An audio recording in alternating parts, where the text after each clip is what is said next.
Mr. Bullardorf, can I just ask you a practical question? Yes, sir.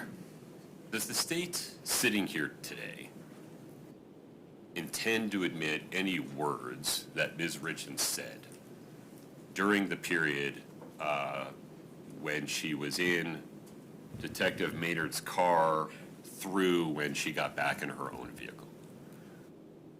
Your Honor, the state intends to admit blurts. Okay. The state does not intend to admit any responses to any form of interrogation or any question designed to elicit a testimonial statement. Do those blurts come after Detective Maynard said something? No, Your Honor. The blurts come in response to Detective Woody explaining why they're there. Okay. They're not questions. They weren't designed to elicit a response. It was the defendant trying to publish a narrative. Okay. I think that whole time, though, is not a custodial interrogation within the meaning of the word as it relates to the Fifth Amendment. Put the interrogation piece aside for a moment. I think a reasonable person would not have believed they were free to go during that period of time. Your Honor, possibly, but that's only one of the four Stansbury factors. Even if the court were to make that finding that a reasonable person didn't think they were free to go, that does not mean there is custody within the meaning of the Fifth Amendment. Well, if they're not free to go, and a law enforcement officer starts asking them questions designed to elicit responses related to the investigation, Sure. starts to look like a Fifth Amendment problem. Your Honor, well, you've brought interrogation back into... Indeed. When we were isolating custody, but I think the court does need to analyze, it is custodial interrogation. I don't know if we can break those two kind of concepts up. Well, the reason I say we could break it up is I can imagine an instance where someone is detained under these circumstances to maintain the integrity of the home that's about to be searched. Detective Maynard is stone-faced, looking out the windshield, says nothing, and the person detained blurts out some relevant or damaging information. There, I would understand if the state was like, they weren't interrogated. They volunteered a bunch of information. Here, though, there was some back and forth, whether they were questions or prompts or just comments made by Detective Maynard or Detective Woody to keep Ms. Richins talking. I mean, the devil's in the details on that, but in terms of was she free to go, would an objective person straight up told her she was not. You need to stay with me for a bit. You got to stay in the car for a bit. Just stay here. Your Honor, I agree that an objective person would find they were not free to go in that instance, and I don't think that matters much, if at all, to your analysis. It matters to the custodial part of custodial investigation. No, Your Honor, it's objective indicia of arrest, which is different than whether or not you're free to go. In search warrant detention cases, there's routinely detentions of 3+ hours where in most of those cases, a suspect is detained. At this point, Ms. Richins isn't a suspect, where suspects are detained for 3 or more hours, and there is no custody as it relates to the Fifth Amendment. Yeah, but forgive me, what's the case in, it's one of the cases, I can't remember the names, there are a lot of cases cited, but one of the cases cited is a similar, sit in the front seat of my car, we'll have a conversation. But in those cases, the officer tells the suspect or the detained person, you can leave whenever you want. This is the exact opposite of that. She was told, you cannot leave. Your Honor, the you cannot leave fact pattern is the typical fact pattern in warrant detention cases. You know, you cannot leave, you cannot go back in your house, you have to stay here. We want to safely execute this warrant. Sure. Or fully execute this warrant. But typically under those situations, you don't start interviewing the suspect. Correct, and that did not occur here, particularly with Detective Maynard, who really didn't want to, if you give the recording a fair listen, he wanted nothing to do with talking to the Right. defendant. No, I appreciate it. He asked her if she was hot, he asked her when her kids come home from school, and he asked her who else was in the house. That was all he asked her, no other prompts. Okay. Have you listed anywhere the blurts that you seek to admit from this time period? Your Honor, I think we have, and I'm trying to think where.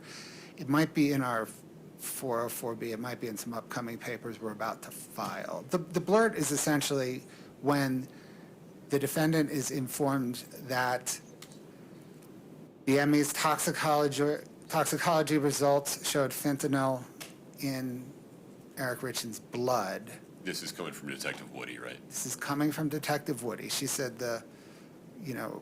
we're searching your house, we're looking for fentanyl. It's dangerous. Right.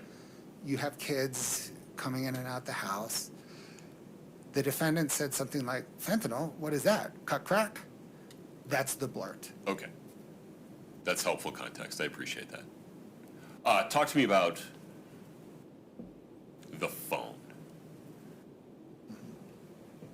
Am I summarizing your position regarding the automobile exception correctly? That the automobile exception allowed law enforcement to seize the phone that was visible, we'll say in the cup holder, in the console, in the automobile, before they handed the automobile back to the person who was subject to the warrant for seizure of the phone. Yes, Your Honor, the state agrees with the court's analysis. The state thinks that detectives could have lawfully seized that phone many ways. I think it was voluntarily turned over. I think they could have seized it pursuant to the warrant. I think they could have seized it pursuant to the automobile exception and inevitable discovery. We ultimately got warrants for the phone as well. So, what about my question to Ms. Nestor about it's in arm's reach? I mean, is a warrant to seize some, items on a person, in the court's view, it's reasonably read as, well, that also includes stuff within arm's reach when you encounter them.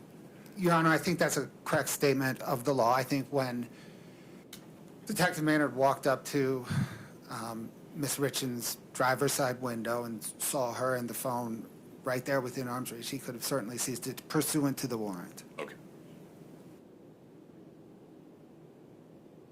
In your view, is the fact that they did it after detaining her for a bit and then releasing her, is that of any consequence?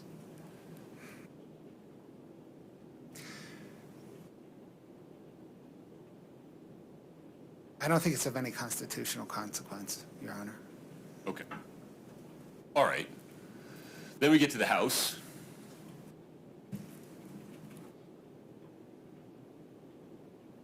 I understand the state's position to be clearly not in custody. Correct, Your Honor. I think the court was right when it stated, even if she was in custody at the stop, there was a break. Right. She got in her car. It's recorded twice on the transcript of Detective Woody's audio, where Detective Woody informs the defendant, you can go anywhere and do whatever you want. And the defendant could have driven anywhere and chose to drive home. That is a break. Okay. And then once she gets to the home, no guns drawn, no handcuffs, nobody blocked her car in. None of the 11 factors are present. That is correct, Your Honor. They are not present. And to touch back on the discussion of the passcode, because that's really the testimonial statement at issue here is the passcode to the phone. Right. I think it is clear from the context of the recorded part of the discussion at the stop, and it is clear from Detective Maynard's testimony in the court, we provided the court with a transcript, that the defendant wanted contacts out of her phone.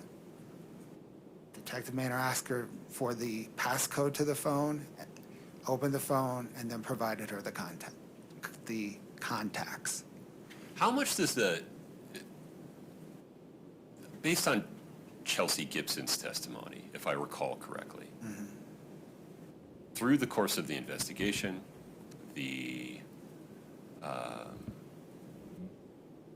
Summit County received a forensic download of the phone done without the benefit of the passcode and only accessed it after the point in time, I think at the end of 2022, in which they had the technical ability to read it or to crack a phone without the benefit of the passcode. That's correct, Your Honor, and I guess to the court's point that having the passcode is somewhat moot, that even if the court were to have suppressed it, the state accessed the phone ultimately without using the passcode. Okay.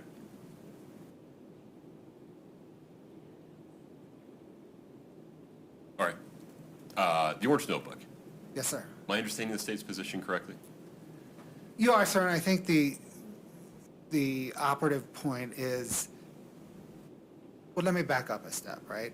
The warrant requirement, is to guard against police misconduct. And I think the court has seen, in fact, the court has signed throughout this case numerous warrants, right? I think the Sheriff's Department's conduct in getting warrants throughout this case shows good faith, if nothing else, right?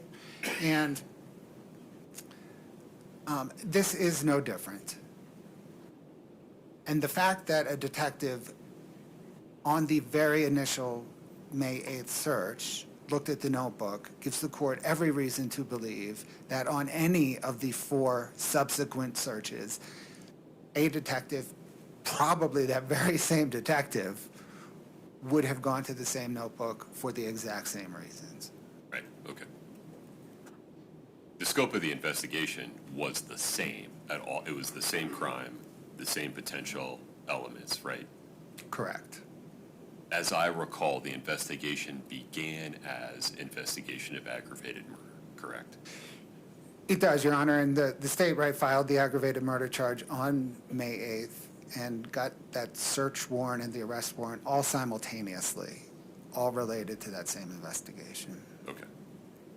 All right, I understand the state's position. Anything else on this motion? Not unless you have any other questions. No, thank you. Thank you, Your Honor.